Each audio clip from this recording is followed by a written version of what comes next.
الشيطان الرجيم بسم الله الرحمن الرحيم.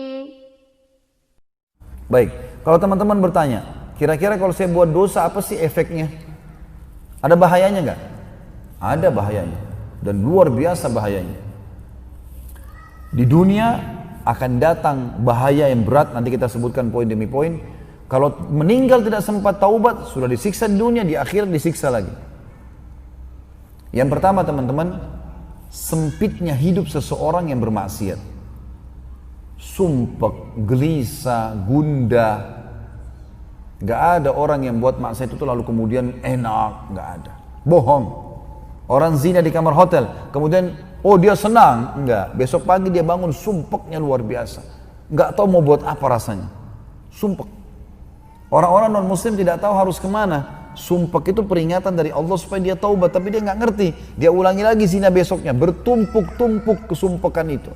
Bahkan akhirnya ujungnya dikuasai oleh syaitan, akhirnya bunuh diri atau bunuh orang atau malah mabuk-mabukan yang berlebihan dan seterusnya.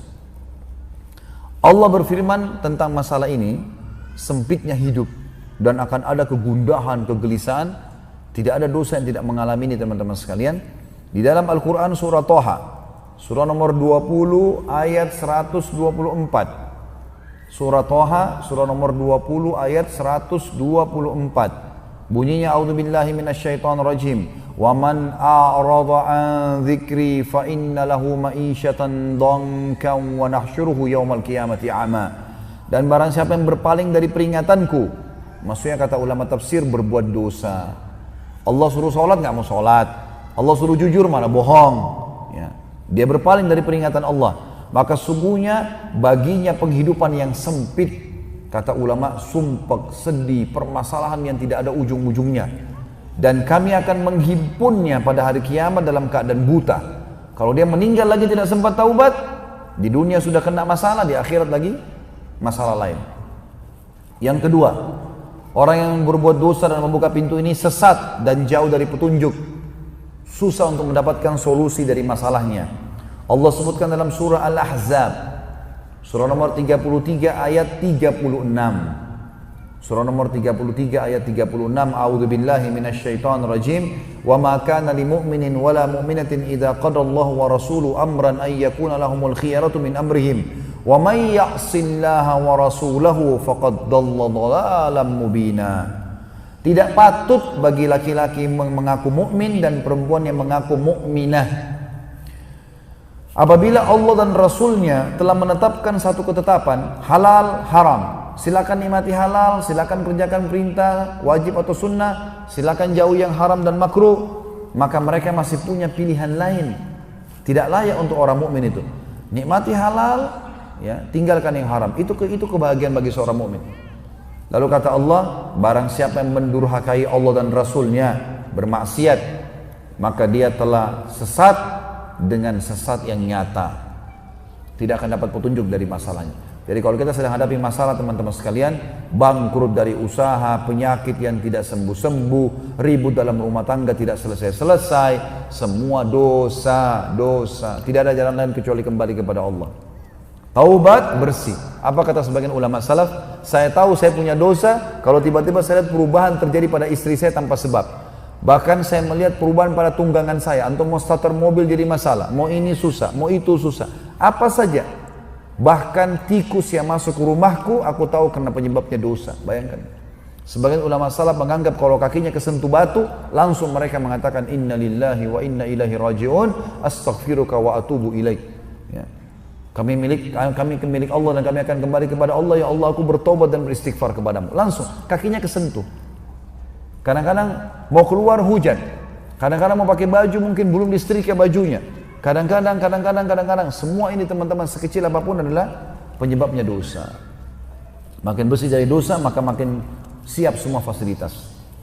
Yang ketiga, ia akan selalu didampingkan syaitan. Kalau dia selalu buat pintu dosa, Allah sengaja kirim syaitan mendampingi dia. Jadi hidupnya jadi penuh ketakutan. Selalu programnya adalah maksiat dan maksiat. Sebagaimana Allah sebutkan dalam surah Az-Zukhruf, surah nomor 43 ayat 36. Surah nomor 43 ayat 36 yang bunyinya a'udzubillahi minasyaitonirrajim. Wa may ya'shu an dzikrir rahmani nuqayyid lahu syaitanan fahuwa lahu qarin. Barang siapa yang berpaling dari pengajaran, maksudnya berbuat dosa, dilarang tapi dilanggar. Barang siapa yang berpaling dari pengajaran Tuhan yang Maha Pemurah, Al-Quran, sengaja buat dosa dan melanggar apa yang ada dalamnya, kami akan adakan baginya syaitan yang menyesatkannya.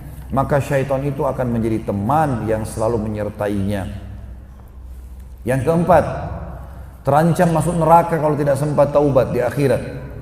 Sebagaimana Allah Subhanahu wa taala menjelaskan, kalau taubat, kalau meninggal tidak sempat taubat ini lebih berat lagi.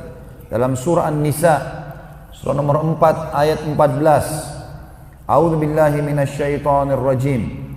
Wa may ya'sillaha wa rasulahu wa yata'adda hududahu yudkhilhu naran khalidan fiha wa lahu 'adzabun muhin. Dan barang siapa yang mendurhakai Allah dan Rasulnya, maksudnya bermaksiat dan melanggar ketentuan-ketentuannya Allah, niscaya Allah memasukkannya ke dalam api neraka sedang ia kekal di dalamnya dan baginya siksa yang menghinakan.